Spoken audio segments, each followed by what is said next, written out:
A quiet peace had settled over Red Valley. The sky was clear again. The Sindari ship had vanished days ago. The burned ground near the entrance was now being covered with fresh dust and wind-blown leaves. It was as if the land itself wanted to forget the war. Eli stood outside the mining station, holding a steaming cup of tea in his hand. His arm was still sore from the fight, but he didn't complain. His daughter Ray was chasing a small silver drone across the rocks, laughing as it danced through the air. The sound warmed his heart more than the tea ever could. Inside the station, Lyra was packing supplies. Her movements were fast and practiced, but her mind was elsewhere. She kept glancing toward the hallway where Kai rested. The boy had barely spoken since the arrival of the Vayari. Something had changed in him. He seemed older somehow, not in age but in spirit. The Vayari ships were still there, parked beyond the ridge. Their silver surfaces glowed softly under the light of the twin moons. The soldiers had set up a temporary outpost nearby. They had begun cleaning up the Sindari tech and scanning for hidden threats, but they had also come for another reason. They had come for Kai. The Vayari commander had explained everything the night before.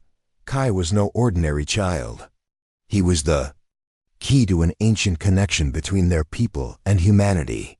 His bloodline held memories from the time before war, before the Sindari invasion. The crystal he held was not a simple tool. It was a relic, one that chose its holder. And it had chosen Kai. He will be safe with us, the commander had said. He will be trained and protected. Eli had listened quietly, holding Ray in his lap. He had looked at Lyra, then back at Kai. Only if he wants to go, Eli had replied. Now that choice had to be made. Lyra entered the small room where Kai sat beside the window. He was holding the crystal again. Its light was dim but steady. "Are you ready?" she asked gently. Kai looked at her, then outside at Eli and Ray. He didn't speak right away. "I had dreams," he said at last. "Before we even came here, I saw ships in the sky. I saw people calling my name. I didn't understand then, but now I do." "You are part of something much bigger," Lyra said. "But you don't have to leave this life behind if you don't want to." Kai stood up slowly. "I don't want to forget them. I want to come back someday." "You will," Lyra said with a soft smile. "This will always be your home." That afternoon, the Vayari gathered near the station. A small ship had been prepared for travel. It was quiet and smooth, made for safety and learning, not for battle. Eli watched as Kai stepped outside, holding the crystal close to his chest. Ray ran to him and gave him a long hug. "Come back soon," she said. "We still have to finish that story we started." Kai nodded. "I will." Lyra knelt beside Ray. "I'll stay with you both." The Vayari agreed. "I'll help them from here. This place is important too." Ray smiled. "So we're not saying goodbye?" "No," Lyra said. "Just see you later." The Vayari commander approached Eli. "You protected him. You gave him strength. The universe needs people like you." "I didn't do anything special," Eli said. "I just did what any father would do." The commander smiled. "That is why it was special." As Kai boarded the ship, the crystal in his hand glowed bright one last time. A gentle hum filled the valley, like a song only the stars could hear. The ship lifted off slowly, its engines quiet and graceful. It rose into the sky and vanished beyond the clouds. Eli stood silently for a long time, his hand on Ray's shoulder. "Do you think he'll be okay?" Ray asked. Eli looked up. "He's with people who understand him. And he knows he's not alone anymore." That evening, the Vayari helped Eli rebuild the mining station. They fixed the broken power lines, reinforced the walls, and upgraded the tech. The place felt less like a hiding spot now, and more like a home. They also offered Eli and Ray a gift. A star chart, showing places where humans had traveled beyond Earth. Colonies, research stations, new worlds full of life and hope. You have the right to choose your path. The Vayari told him, stay here or explore the stars. We will support you either way. Eli didn't decide that night. Instead, he sat with Ray and Lyra on the porch. They watched the sky together. There's a lot out there, Eli said, but home is here, Ray answered. For now, he said. Someday, maybe we'll visit those stars. Ray looked up. Maybe Kai will be waiting. The next morning, peace continued. The wind moved gently across the valley. Birds sang from the rocks.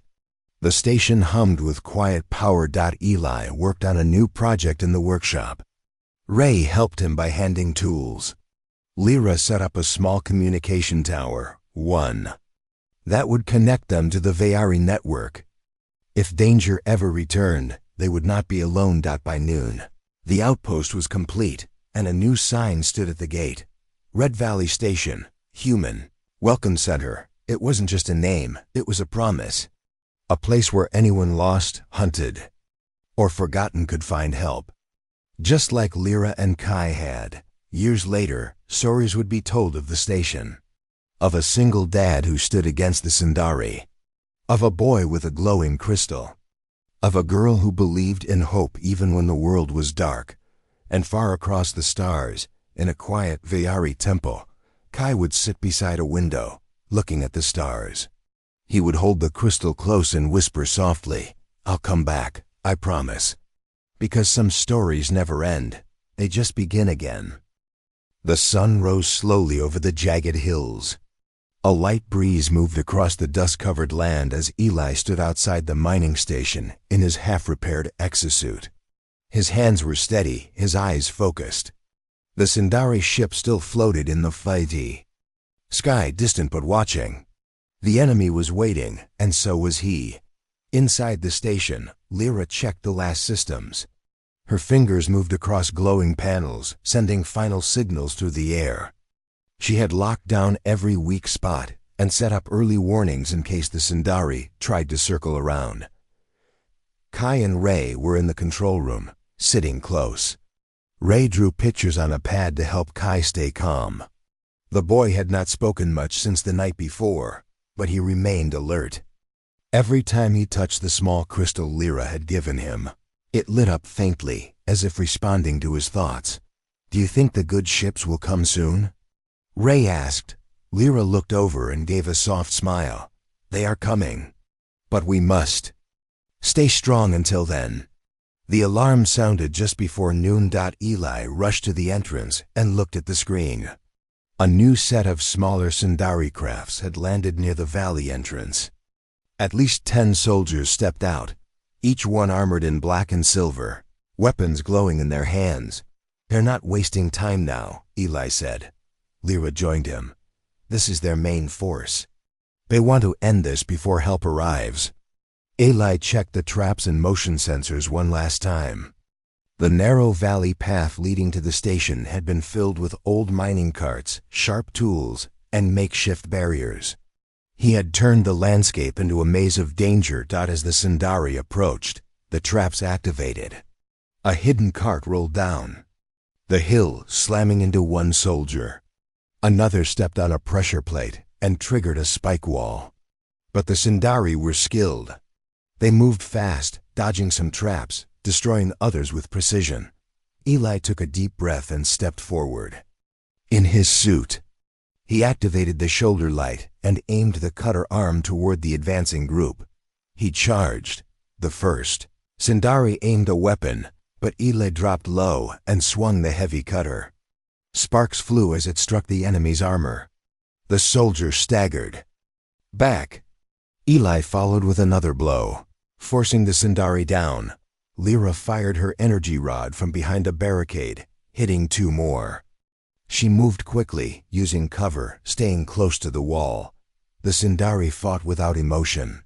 Their attacks were fast and cold, but Eli and Lyra were fighting for something more, for family, for safety, for survival. A blast hit Eli's shoulder. He fell back, his suit sparking. The screen inside flickered. Pain shot through his side, but he forced himself up. I'm fine, he growled. Lyra pulled him behind cover. Your suit is damaged. No time to fix it, he said. We hold them here. Back inside, Ray and Kai watched the camera feed. Ray held Kai's hand tightly. The boy's eyes stayed on the battle. He blinked once, then twice, as if seeing more than what the screen showed. Suddenly, the crystal in his hand began to glow brighter. A soft hum filled the room. Ray gasped. Kai, what's happening? Kai stood up slowly. His voice came out quiet but clear. They are almost here. Who? Ray asked. The ones who heard the signal. The ones who will help. Ray ran to the hallway and shouted, Lyra, Eli. He says help is coming. Lyra looked back. Her eyes widened as she saw the light from the control room. He's connecting to them. He's guiding them. Eli fought his way through another attack. His suit was damaged and his arm was numb, but he kept going. A Sundari soldier rushed at him, blade raised.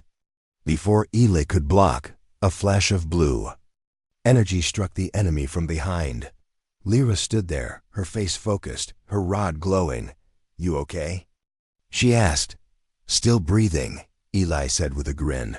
Then the sound came. A deep rumble filled the sky. The clouds shifted. Lights appeared above them. 3 sleek silver ships descended from the clouds, their engines humming with smooth energy. The Vayari had arrived. The Sundari stopped.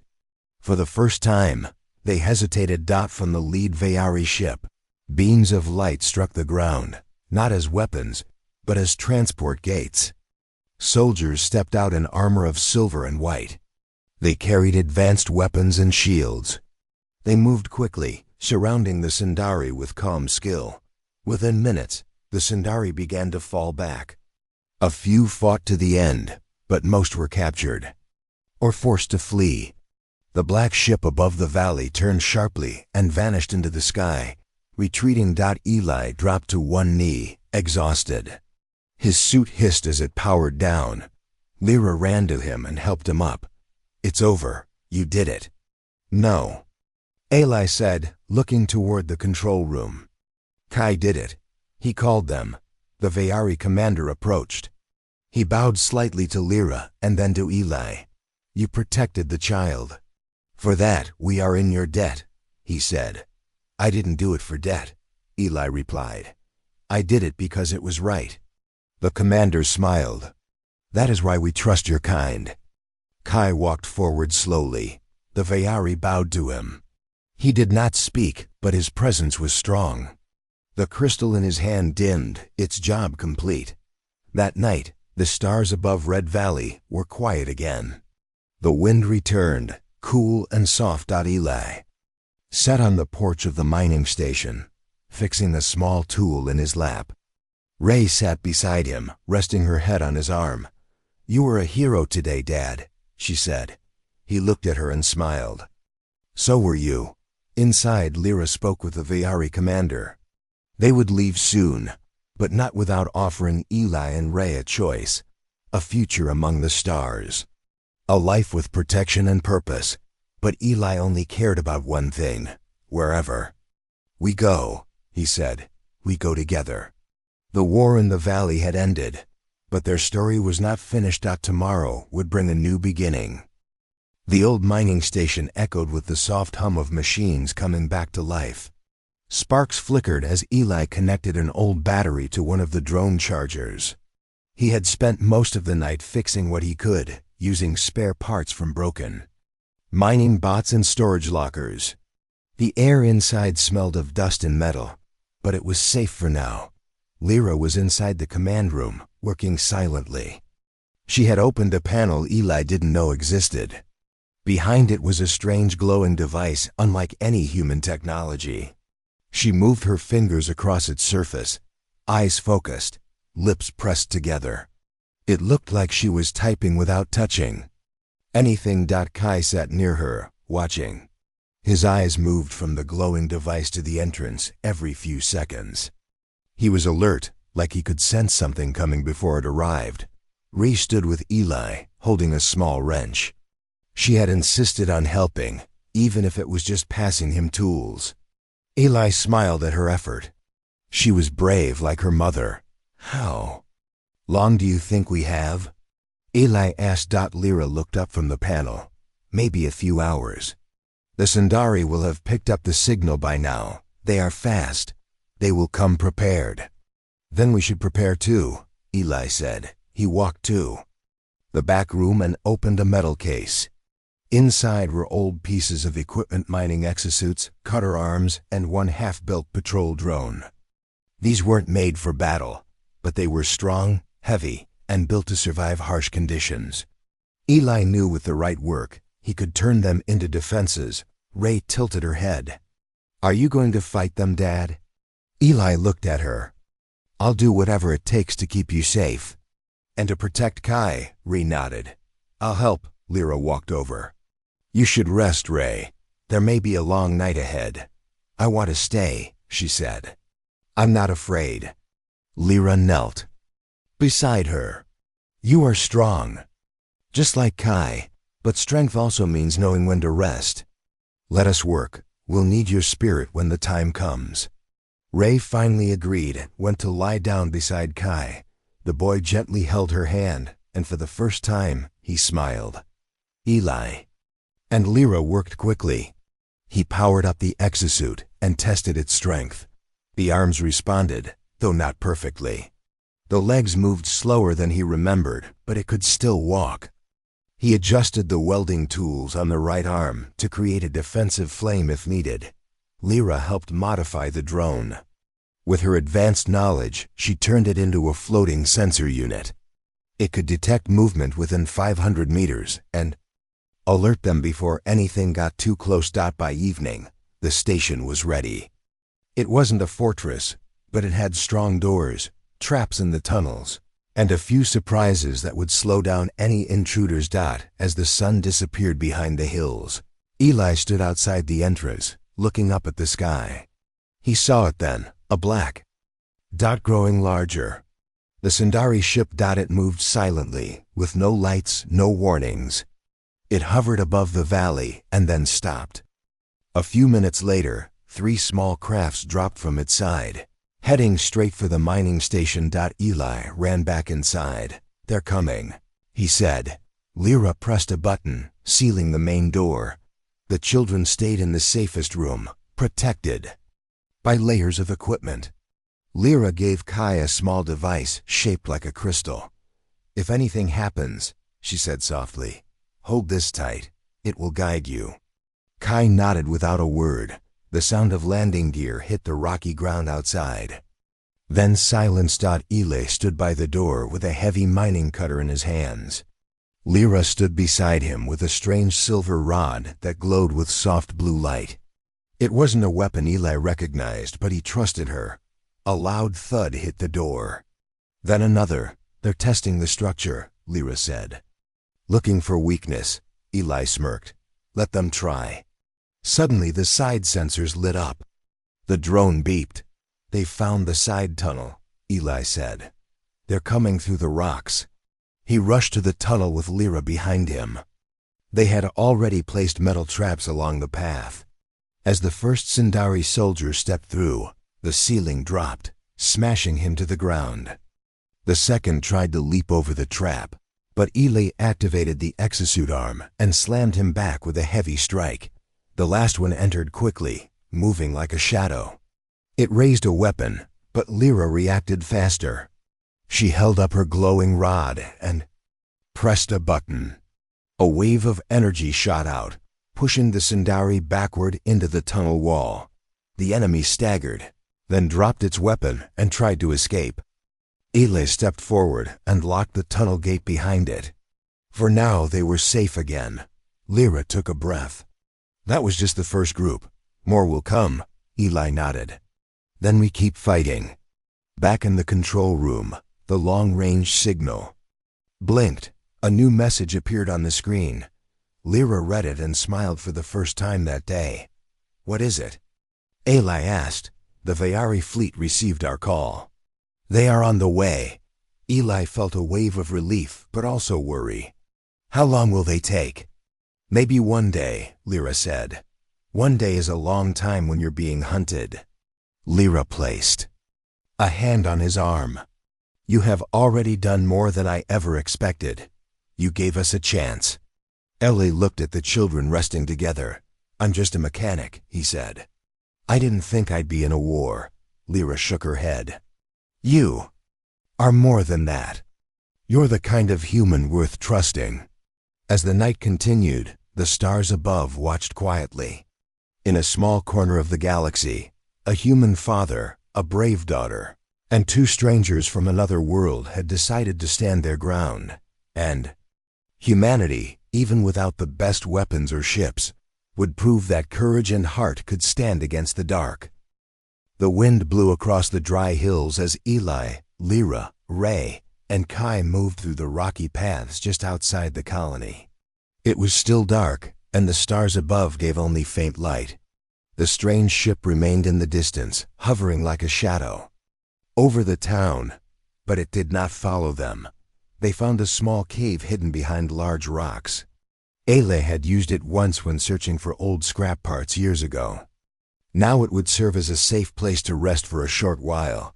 Ray curled up next to Kai and fell asleep quickly. The boy remained quiet, but he stayed close to her.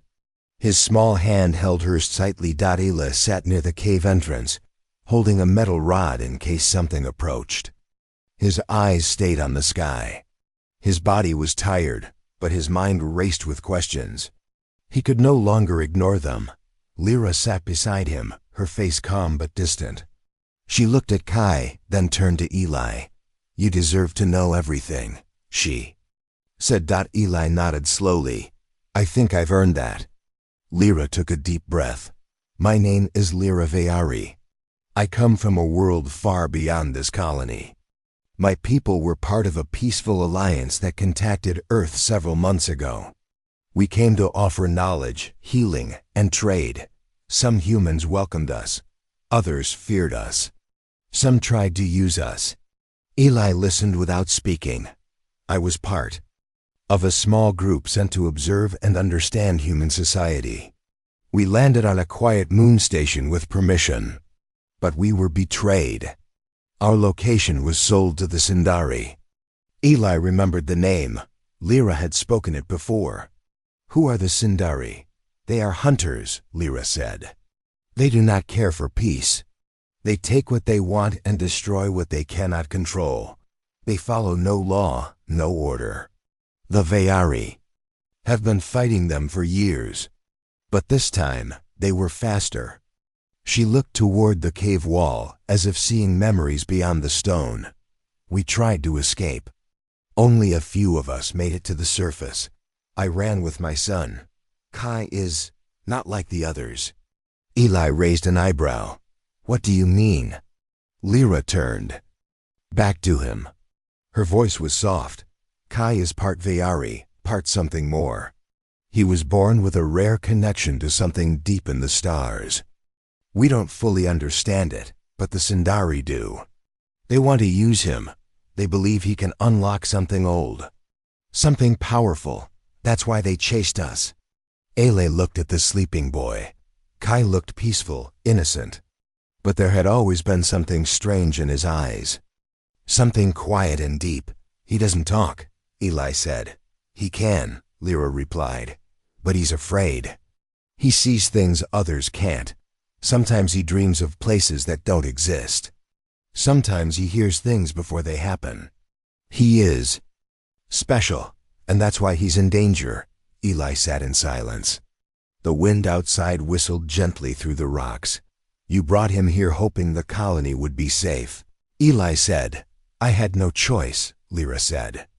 We were injured and alone. I thought if we could blend in, maybe we could hide. But the Sindari found us. I don't know how. Eli rubbed the back of his neck. Maybe someone saw you. Or maybe they never stopped looking. Lyra nodded. It doesn't matter now. What matters is what we do next. Eli stood up and looked out at the hills. The colony was quiet, but he could see small lights in the distance. Maybe search teams, maybe Sindari scouts. I know a place, he said. An old mining station. It's abandoned, but it has working power. We used to store heavy gear there. We can rest there. Maybe plan something better. Will they follow us? Lyra asked. They will, Ellie said. But I won't let them hurt the kids. Lyra stood as well. I won't either. They packed what little they had and began moving again before sunrise. Ray walked beside Kai, still holding his hand. The boy was silent, but his eyes looked brighter, as if something inside him had changed after the attack. After several hours, they reached the old mining station. The door was stuck, but Eli forced it open. Inside was dark and cold, but safe. The place had thick walls and working lights. It would serve as a shelter, at least for now. Lyra examined the panels on the wall. The station is well built. With the right tools, I could activate a long-range signal. Signal for who? Eli asked. For the Viari fleet, she said. If any of them are nearby, they could come for us. Eli wasn't sure if he believed in alien fleets, but after seeing what the Sindari could do, he wasn't taking chances anymore. While Lyra worked on the signal system, Eli checked the equipment room. He found old mining suits, metal pipes, and a few damaged drones. With a little effort, he could turn them into basic defenses. That night, as they ate simple food from Eli's supply kit, Ree asked a question. Is Kai really from space? Lyra smiled. Yes, he was born among the stars. Ray looked at him with wide eyes. Does that mean he's a hero? Kai looked down, unsure what to say. Eli placed a hand on the boy's shoulder. Sometimes heroes are quiet, but they're still brave. Kai looked up. For the first time, he whispered something. Thank you. It was a soft voice, but strong enough to bring a smile to Ray's face. You're welcome, she said. Lyra watched them, her heart full. She turned to Eli. No matter what happens next, thank you for saving us. Eli nodded. We're not done yet, but we'll get through it, together. Outside, the stars shone brighter than before, but far above. The colony, a Sundari scout ship, turned slowly. They had found the signal, and they were coming. The next few days passed quietly, but Eli couldn't shake the feeling that something was wrong. His tools felt heavier in his hands. Every time he stepped outside the garage, he glanced at the sky. The black drone had not returned, but that didn't bring him peace. It only meant that someone was hiding better now. Lyra and Kai stayed indoors most of the time. Lyra helped Ray with chores, cooked meals when Eli was busy, and always kept Kai close. The boy was smart. He learned quickly and had a strange way of noticing things that others didn't. He never asked questions, but his eyes always moved, always searching, like he was waiting for something. Ray didn't seem to notice the tension. She played with Kai as if he had been part of their lives forever. Eli often found them building little models or drawing pictures of strange creatures. Ray once showed Eli a drawing Kai had made of a starship. It was like nothing Eli had ever seen. Sharp curves, floating wings, symbols that didn't look human. Where did you learn that design? Eli asked the boy. Kai just tilted his head and smiled softly. He dreams about stars. Ray said with a giggle. Eli nodded, but inside he wondered. Late one evening, Eli stood outside, checking a delivery box left at the side of his garage. As he turned back toward the house, he noticed something that made him stop. The streetlights flickered. The wind felt strange. Too still. Too quiet. He reached for the sidearm he kept hidden behind the tool rack, just in case. That's when he heard the hum. Not loud, not sharp, a low, smooth hum that vibrated through the ground. He looked up and saw something dark floating above. The far end of the street, a ship. But it wasn't from the colony's local patrols. It was long and curved, with glowing lines that pulsed slowly. It hovered like a bird of prey. Eli moved quickly. He rushed into the house and shut the door behind him. Lyra, he said. We've got company. She stood up at once. No questions. She already knew. Get Kai, she said. Ray was holding Kai's hand. She looked scared but didn't cry. Lyra gently pulled the boy behind her and walked toward the back door. A soft knock came at the front, not loud, calm, as if whoever was outside was patient. Eli didn't answer. He looked through the camera linked to the porch screen. Two figures stood there, tall, dressed in smooth black armor. Their helmets had no visible eyes or mouth. Just a single thin light running across the center. They didn't look human. They weren't trying to. We know you are inside, a deep voice said through a small speaker. Return the child, and no harm will come to you. Eli didn't move. He turned to Lyra. Her face was pale, but her eyes burned with determination. They're Sindari, she whispered. They're not supposed to be here. They are hunters. They want Kai. Why? Eli asked. Because he's not just a child, Lyra said. He's a target, a key. Before Eli could ask more, the door shook. They're trying to break in, Ray said. Eli rushed to the garage. He had no weapons strong enough to stop a Sindari, but he had machines. He hit a switch near the back wall. Old mining equipment came to life. Arms lifted, blades spun. Sparks flew. He turned to Lyra. Take Ray and Kai through the side tunnel under the floor. It leads to the ridge. I built it after the last storm. Go now. What about you? Lyra asked. I'll slow them down, Eli said. No, she said. We stay together. But before she could argue more, the door burst open. The first Sindari stepped through. Its armor shone under the garage lights. It raised a weapon shaped like a rod with pulsing energy at the tip. Eli hit another switch. A forklift arm shot out, knocking the weapon from the intruder's hand. Sparks flew. The Sindari didn't fall, but it stumbled. Lyra grabbed Kai and Ray and rushed toward the floor hatch. Eli followed, but the second Sindari entered through the window, moving fast. Too fast. Eli turned and threw a wrench. It hit the creature's helmet with a loud clang, distracting it just long enough for Lyra to pull the kids down into the hatch. Eli jumped in behind them and pulled the door shut. They moved through the dark tunnel, lit only by a small lamp Ray carried. The tunnel was narrow but strong, built with steel from the old mining days. Eli had meant to use it for storage, but now it was their escape path. They crawled for several minutes until they reached the other side of the ridge. The opening was covered by loose boards and dirt. Eli pushed them aside carefully and helped everyone out. The night sky above them was filled with stars. The strange ship was still floating above the town, but the Sindari had not followed them this far. At least not yet. Lyra stood and looked toward the ship. Her hands trembled. They were not supposed to find us, she said. We were promised safety. Eli looked at her. Promised by who? Lyra hesitated. I'll tell you now. You deserve the truth. But we need to keep moving.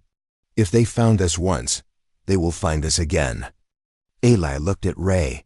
She was holding Kai's hand, still calm but tired, brave like her mother. We'll protect him, Ray said. Right, Dad? Eli nodded. Yes, we will. As they walked into the darkness of the hills, Lyra finally began to speak. The truth, once revealed, would change everything. Morning came quietly. Sunlight filtered through the dusty curtains in Eli's small home. The smell of hot bread and eggs filled the air. Ray was already awake, sitting at the table and swinging her legs as she watched her dad cook breakfast. She kept looking toward the living room where Lyra still slept on the couch, her arms wrapped tightly around a blanket. Kai was still curled up next to Ray's bed, hugging the stuffed robot she had given him the night before. Eli had barely slept. He had spent most of the night sitting by the window, keeping watch. He didn't know who Lyra was hiding from or why. She and Kai looked so afraid, but something deep inside told him this wasn't just a case of a lost mother and child. There was something strange about them, something careful, something distant. Still, he reminded himself that people who had been hurt often built walls. He understood that better than most. Lyra woke up slowly. Her eyes darted around the room at first, as if expecting danger. But the smell of food and the sound of Ray's soft voice calmed her. She sat up, brushing her tangled hair away from her face. "I made breakfast," Eli said from the kitchen. "You and Kai should eat. You both need it." Lyra nodded without speaking. She moved quietly to the table, sitting across from Ray. A moment later, Kai came out of the room. He didn't speak, but he took Ray's hand without fear. Ray smiled. "Want some eggs?" Kai nodded once. Eli placed plates in front of them, watching as they ate slowly, almost carefully, as if unsure if they were allowed to enjoy the food.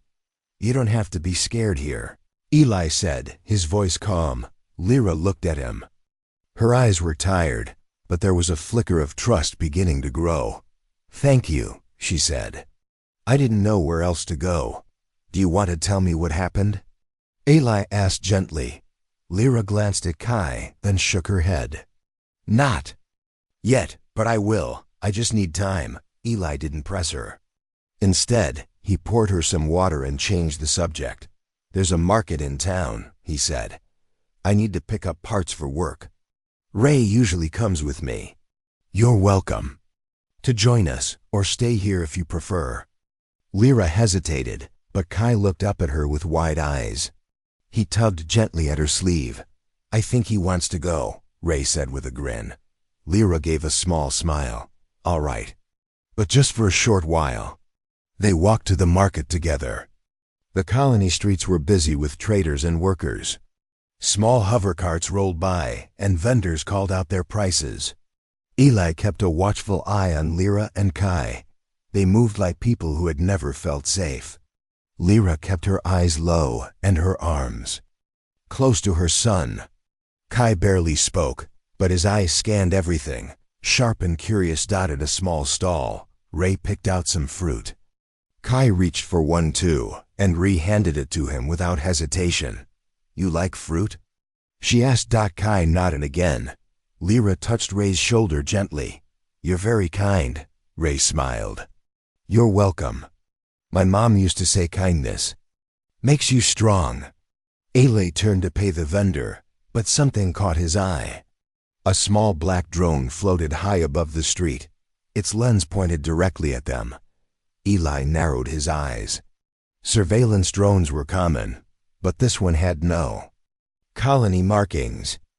It was silent, sleek, not standard equipment. He didn't say anything, but he picked up the pace. Lyra noticed his change in mood and stayed close. When they returned home, Eli double-checked the door locks and pulled the curtains. "That drone," he said quietly to Lyra. "It was watching us." Lyra's expression turned serious. She pulled Kai close. "They're still looking," she said. "Who is?" Eli asked. Lyra opened her mouth, then paused. "I can't explain yet. Not because I don't trust you, but because it's dangerous to speak of it without knowing who's listening." Eli frowned. He had dealt with secret missions during his time as a soldier, but those days were long behind him. Still, this felt familiar. The fear, the hidden message, the sense that something bigger was happening right under the surface. "If there's danger coming, I need to know," he said. "I understand," Lyra said. "I promise I will tell you soon. But right now, what I need most is for Kai to be safe." Eli looked at the boy, who was playing quietly with Ray. He was gentle, quiet, and alert. Not like a normal child, but not unfriendly either. "He seems different," Eli said. Lyra nodded slowly. "He is, but not in a bad way." Eli didn't push further. Instead, he went to his small storage room. He opened a case under a stack of tools and pulled out a compact emergency transmitter. It still worked. He had kept it hidden for years in case of real trouble. He didn't know why he reached for it now. Maybe because his instincts were telling him this wasn't a simple case of two people on the run. That night, The house was quieter than usual. Ayla stayed up late again, watching the window. Lyra sat beside him for a while. They didn't speak much, but there was a silent understanding growing between them. "We didn't mean to bring trouble to your home," Lyra said softly. "You didn't," Eli replied. "Trouble finds everyone eventually. The question is, what you do when it shows up." Lyra looked at him with quiet respect. "You're not like most humans I've met." Eli raised an eyebrow. "What do you mean by that?" Lyra hesitated, then gave a small smile. "Just that you're kinder than most." Eli didn't answer. He looked out at the stars above the colony, wondering how many of them held answers he didn't yet understand. Something was coming. He could feel it, and when it arrived, he knew everything about his quiet life was going to change. Ailey Mercer wiped the sweat from his forehead as the last bolt clicked into place. The sun had already dipped behind the rusty hills of the outer colony, casting a deep orange glow across the dusty landscape. His hands were covered in grease, his arms sore, and his shirt clung to him from the heat of the day. It had been another long shift at the small garage he ran at the edge of town. Behind him, inside the garage office, his 8-year-old daughter, Ray, was finishing her homework on an old datapad. She always waited patiently for him after school, reading or drawing while he worked. Life was hard, but they made it work. It had been just the two of them ever since her mother passed away 3 years ago. Eli did everything he could to give Ray a life with at least some peace and love, even if it meant sleepless nights and tired days. He turned off the garage lights and locked the doors, ready to head home. The colony was quiet this late. Most shops had already closed, and the few hover cars that passed moved slowly through the evening mist. He reached out his hand toward Ray, who skipped over to him with a bright smile, holding a picture she had drawn of a ship flying through the stars. "Nice ship," he said with a tired smile. "That's us, Dad," Ray beamed. "Flying away to a place with no homework and no broken machines." Eli chuckled softly. "Sounds like a dream." They began to walk down the road toward their small home when Eli heard something strange. It was a soft sound, like someone crying. He paused and looked around. Behind the trash bins near the alley beside his garage, there was movement. A figure, hunched and trembling. Eli stepped in front of Ray protectively. "Stay here," he said. He moved closer, cautiously. As he reached the alley, he saw a woman crouched on the ground, her arm wrapped tightly around a small child. Her clothes were torn, and her face was bruised. The child, maybe 6 or 7 years old, hid behind her, clinging to her side. "Are you okay?" Ellie asked, his voice calm but firm. The woman flinched and looked up at him. Her eyes were filled with fear, but also something else, exhaustion. She opened her mouth to speak, but her voice came out as a whisper. "Please, don't send us back." Eli looked around quickly. No one else was nearby. He crouched beside them, trying not to seem threatening. "I'm not sending you anywhere," he said gently. "You're hurt." "Let me help." The woman shook her head. "We can't stay here." "They'll find us." "Who?" Eli asked. She didn't answer. The child, a boy with large, curious eyes, peeked out from behind her arm. He didn't speak either, just stared at Eli with a strange intensity. Eli could feel Ray behind him now. She had walked closer despite his warning. "Daddy, are they okay?" she asked softly. Eli looked at the woman again. She was clearly in no condition to keep walking, and the boy looked like he hadn't eaten in days. Eli knew the smart thing would be to call someone, but he also knew what it felt like to be desperate, to have no one. He made a decision. "Come with me," he said. "Just for tonight. You need food, somewhere to rest." The woman hesitated, but after a moment, she nodded. Eli led them back to his house. It wasn't much. Just 2 small rooms and a kitchen, but it was clean and warm. He set some food on the table while Ray offered the boy one of her toys. The child didn't speak, but he took the toy gently, turning it over in his hands. "What's your name?" Ray asked him. The boy didn't answer. The woman finally spoke. "His name is Kai," she said. "I'm Lyra." "I'm Ray," said Eli's daughter. Smiling, Eli placed a bowl of soup in front of Lyra. "You don't have to tell me anything," he said. "Eat, rest. That's all for now." Lyra looked at him carefully. "Why are you helping us?" Eli shrugged. "Because someone needs to. And because I'd want someone to do the same if it were Ray and me." That night, Eli set up a mattress in Ray's room for Kai, while Lyra took the couch. Ray didn't complain once, even though she had to share her space. She was curious but kind. Just like her mother had been. As the house grew quiet, Eli sat on the porch, thinking. He didn't know who Lyra was running from or what kind of trouble she had brought into their lives. But something deep inside told him this was bigger than it seemed. He looked up at the stars. Out here on the edge of known space, peace was fragile. The colony was far from the attention of the main Terran governments. Strange things happened in the dark corners of the universe. But this felt different. Inside, Lyra lay awake, staring at the ceiling. Kai was asleep beside Ray, who had wrapped a blanket around both of them. Lyra looked toward the door, where the soft glow of the porch light spilled through the cracks. She knew what she was risking by staying here. But for now, her son was safe. That was all that mattered. And the man who had taken them in, a stranger, a mechanic with kind eyes, might just be the first good thing to happen to them in a long time. Tomorrow would bring questions.